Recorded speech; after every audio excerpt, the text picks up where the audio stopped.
এ ব্যথা আমার নয় শুধু একার, বিপ্লবী তিলোত্তমা করেছে অঙ্গীকার।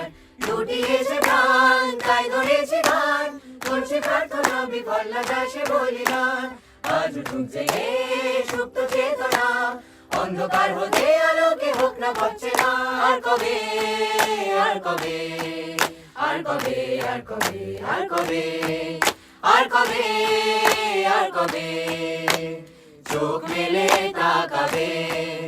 আর কবে আর কবে সমব্যথী হবে। আর কবে মনটা হবে স্বাধীন। আর কবে ফের ঘুরে দাঁড়াবে। আর কবে কণ্ঠ শক্তি পাবে। আর কবে চিত্ত স্বাধীন হবে। আর কবে সিদ্ধ হবে হৃদয়। আর কবে শির উঠে দাঁড়াবে। আর কবে